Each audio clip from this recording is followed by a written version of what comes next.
오늘의 8입니다. 스트롱맨 홍준표 경남지사죠. 단일화를 제안했습니다. 누구와요? 글쎄요. 누군지 이제 이야기를 나눠보겠습니다. 오늘 부산에서 자유한국당 합동연설회가 있었습니다. 이 자리에서 김진태 의원과 홍준표 지사가 보수연대에 대한 이야기를 나눴습니다. 어떤 이야기를 했을까요? 들어보시겠습니다. 여러분, 박근혜 대통령 구속돼도 괜찮겠습니까? 박근혜 대통령 머릿속에 지워버리고 다 잊어버리고 갈까요? 우리 당이 꼭 살기 위해서 그분을 짓 밟고만 가야 되겠습니까? 보수를 통합하자고 하니까 여러분들은 무엇부터 생각이 납니까? 바른정당? 그 정당이 보수라고 생각하십니까? 보수는 무슨 보수입니까? 아무리 대선을 앞두고 급하다고 해서 이 당 저 당 다 끌어안고 갑니까? 문재인 후보가 민정수석 비서실장을 했던 그 노무현 정부는 뇌물로 시작을 해서 뇌물로 끝난 정부입니다. 어떻게 그런 정부의 핵심의 2인자 자리에 있던 사람이 적폐청산을 주장할 수가 있습니까? 포토라인에 선 대통령이 전두환, 노태우, 노무현, 박근혜 이래 네 사람이 이제 포토라인에 섰어요. 그런데 박근혜 대통령이 포토라인에 선 것은 지금까지 밝혀진 바에 의하면 자기가 사익을 취하거나 개인이 먹은 돈은 하나도 없습니다. 우리가 대동단결을 해야 할 시점입니다. 대동단결을 할 수밖에 없습니다.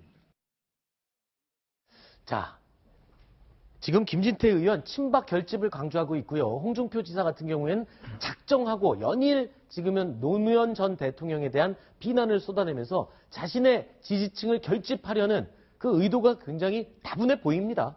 다분하죠. 네. 예.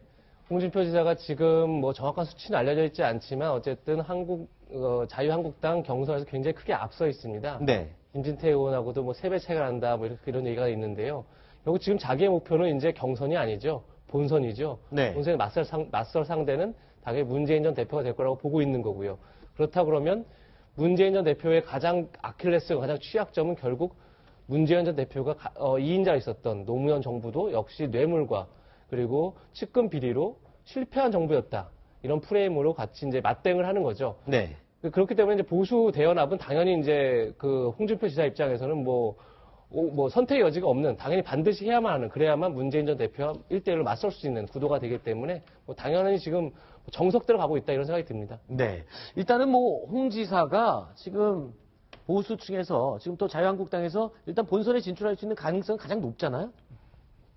그렇습니다. 그 자유한국당과 그 바른정당의 그 보수 후보들 중에 지금 홍 지사가 지금 가장 그 지지율이 높은 편이고요. 네. 저기서 말하는 걸림돌이라고 하는 것은 아마도 그 바른정당에 있는 의원들이 이제 그 박근혜 전 대통령에 대해서 탄핵을 지지한 이런 측면에 대해서 자유한국당에 있는 뭐 박 전 대통령을 지지하는 그런 그 사람들이 굉장히 거부감을 가지고 있는 이런 감정적인 부분을 어떻게 이제 해결할 것인가 이런 부분은 아마 걸림돌이라고 이렇게 얘기를 한 것 같습니다. 제가 생각하기에 그 홍준표 지사는 단지 바른정당과의 연대뿐만 아니라 바른정당과의 연대를 기반으로 해서 바른정당이 또 지금 추구하고 있는 게 뭐 김종인이라든지 뭐 안철수 이런 쪽과의 연대까지도 염두에 두고 있는데 홍 지사는 아마 이런 쪽까지도 같이 이렇게 포괄해서 중도까지 이렇게 확장을 시키려고 하는 그런 생각을 가지고 있는 것 같습니다. 첨언을 좀 하자면요. 홍 지사가 지금 얘기한 걸림돌을 이렇게 봐야 될 것 같습니다. 사실 친박 핵심 의원들이 있습니다. 임명진 지금 비대위원장도 쳐내려고 노력을 했지만 실패했습니다. 그리고 사실상 정치로 불가능합니다. 뭐 탈당을 본인이 탈당하지 않으면 탈당시킬 수가 없는 거죠.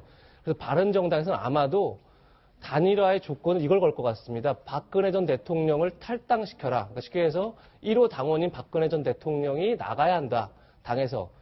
그런데 사실은 당원 당규에 의하면 기소가 되면 당원권이 그러니까 탈당을 시킬 수 있습니다. 따라서 저는 그것을 해결해서 그것을 지렛대로 해서 그러니까 박근혜 전 대통령이 한국당을 나가는 것을 지렛대로 해서 두 양당이 단일화하지 않을까 이렇게 전망이 됩니다. 자, 그리고 김무성 전 대표와 홍준표 지사가 만났다는데 둘이 만나서 또 무슨 이야기를 한 겁니까? 오늘 뉴스에서도 그것도 굉장히 관심거리입니다. 그렇죠. 만난 지는 좀 됐습니다. 네. 지난주 화요일쯤 만났으니까 일주일 넘었는데요. 뭐 만난 이유 너무 뻔한 것 같습니다. 결국은 한국당과 바른정당이 이제 바른정당은 다음 주 화요일이죠. 그리고 한국당은 다음 주 금요일 날 후보를 확정 짓는데 확정 짓고 나서 어떻게 후보 단일화를 어떤 모양새로 어떤 방식으로 해나가야 될지 뭐 이런 논의가 됐다고 봐야 될 것 같고요. 홍 전 지사가 기자들한테 직접 얘기를 했습니다. 후보 단일화에 대해서 얘기를 했고 그것이 옳은 방향이라는 데에서 서로 뭐 의견이 뭐 다르지 않았다. 다만 김무성 전 대표가 뭐 가타부타 얘기한 건 없다. 얘기한 건 없다는 건 뭐 반대하지도 않았다는 뜻이겠죠. 네.